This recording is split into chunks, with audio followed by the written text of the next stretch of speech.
Hello everyone, आप सभी लोगों को आज के वीडियो क्लास में हार्दिक हार्दिक अभिनंदन है। मोस्ट वेलकम है, क्योंकि इस क्लास में हम लोग मैथ का शुरुआत करने जा रहे हैं। और बिहार बोर्ड में जितने भी बच्चे क्लास 6, 7, 8, 9, 10 में पढ़ते हैं उसके लिए काफ़ी हेल्पफुल वीडियो यहाँ से मिलने वाली है, क्योंकि आपको मैथ में ज़रूर से ज़रूर इम्प्रूव करने की ज़रूरत होती है।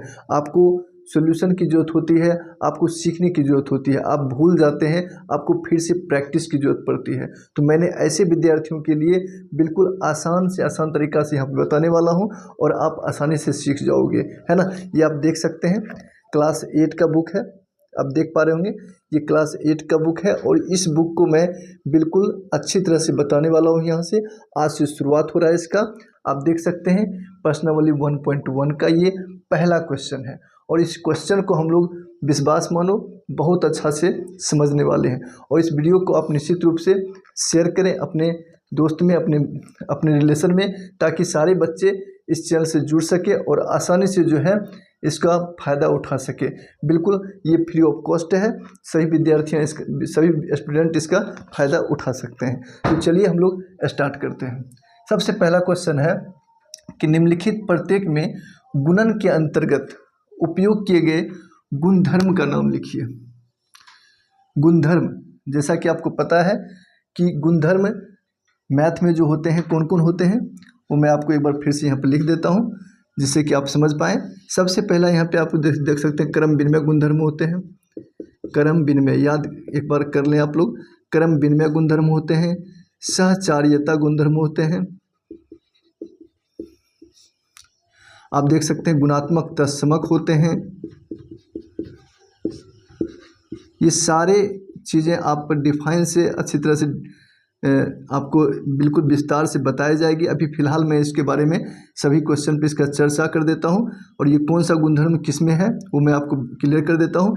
नेक्स्ट वीडियो में आपके लिए ज़रूर लेकर के आऊँ ताकि मैं सारे इसके गुणधर्म की चर्चा कर दूँ ताकि आप आसानी से समझ पाओ। गुणात्मक तत्समक होते हैं, योज तत्समक होते हैं। तो ये सारे संख्याओं के गुणधर्म हैं, ठीक है, जो कि संक्रिया पर लागू होते हैं। जोड़ घटाव गुणा संक्रिया पर लागू होते हैं, ठीक। योज तत्समक,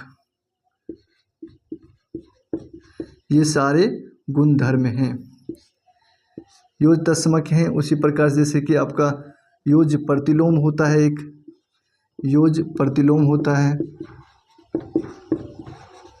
चलिए, फिलहाल बहुत सारे गुणधर्म होते हैं, इसके बारे में चर्चा हम लोग बिल्कुल करेंगे, लेकिन अभी जानते हैं इस क्वेश्चन का हल क्या होगा, इसमें कौन सा गुणधर्म है, ठीक है। जैसे कि आप देख पा रहे होंगे -4/5 गुना 1 बराबर लिखा हुआ 1 गुना -4/5 बराबर -4/5। तो अर्थात इसमें जो है आपका कौन सा गुणधर्म है, तो किसी भी परिमेय संख्या में, याद रखें, किसी भी परिमेय संख्या में 1 से गुना करने के बाद वही संख्या प्राप्त होता है और इसके लिए एक को हम कहते हैं गुणात्मक तत्समक। क्या कहते हैं?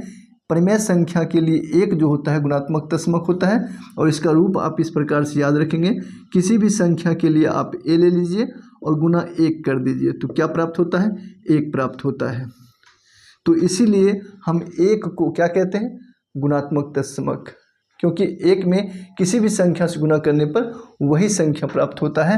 तो यहाँ हम बताएंगे कि इसमें कौन सा गुणधर्म यूज हो रहा है, तो इसमें गुणात्मक तत्समक यूज हो रहा है और एक जो है गुणात्मक तत्समक है। तो आपके आंसर में इस प्रकार से लिखा होगा, तो ये जो है आप लिखेंगे गुणात्मक तत्समक, ठीक। आप अच्छी तरह से समझ गए होंगे, बिल्कुल इसमें आपको कोई डाउट नहीं रह गया होगा, क्योंकि मैंने इसका परिभाषा यहाँ पर आपको डिक्लेयर कर दिया है कि किसी भी संख्या में 1 से गुना करने पर वही संख्या प्राप्त होता है।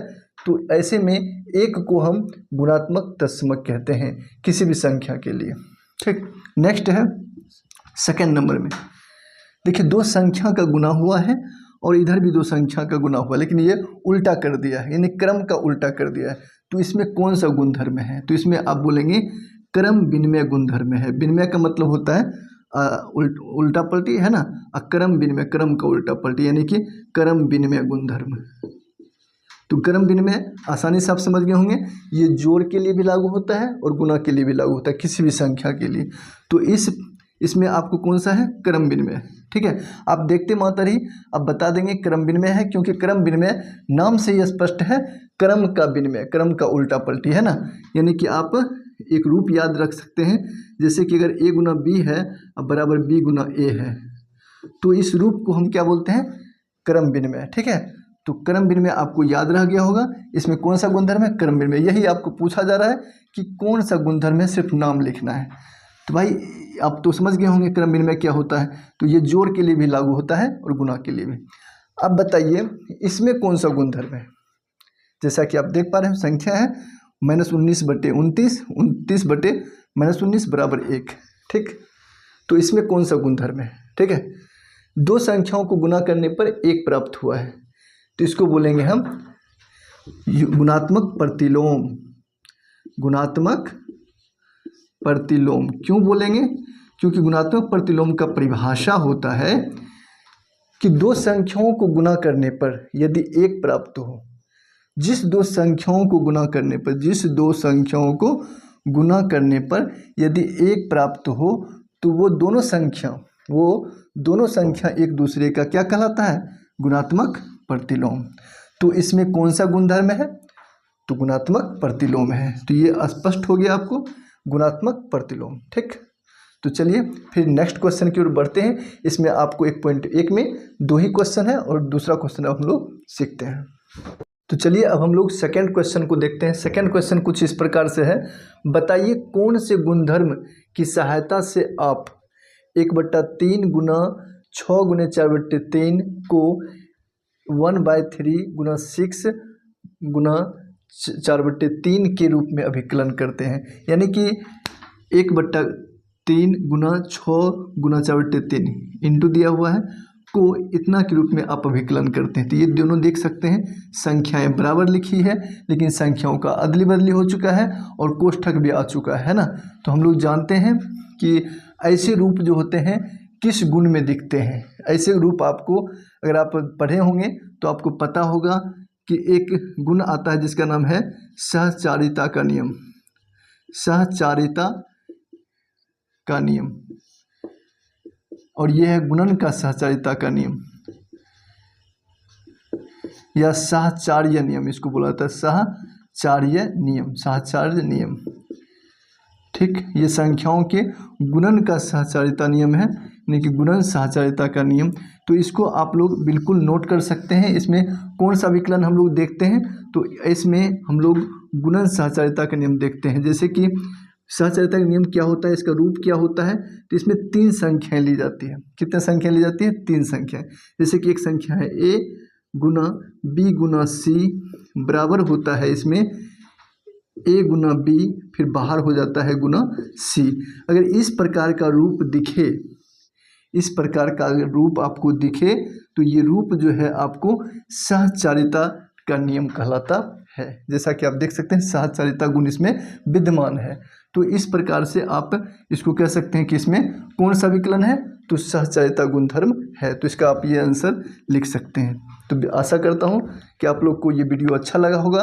और ये प्रश्नावली 1.1 में आपका इस बार जो 8वीं का बुक आया है उसमें 2 ही क्वेश्चन है और ये अध्याय आपका एंड हो जाता है। तो आप इस 2 क्वेश्चन को आप आसानी से समझे होंगे। अगर आप व्यूवर्स हैं, अगर आप क्लास 8 के नहीं पढ़ते हैं लेकिन आपको अच्छा लगा हो तो आप इसे शेयर जरूर कर सकते हैं। Thank you. फिर मिलते हैं नेक्स्ट वीडियो में गणित के ऐसे ही पार्ट को लेकर के। Thank you.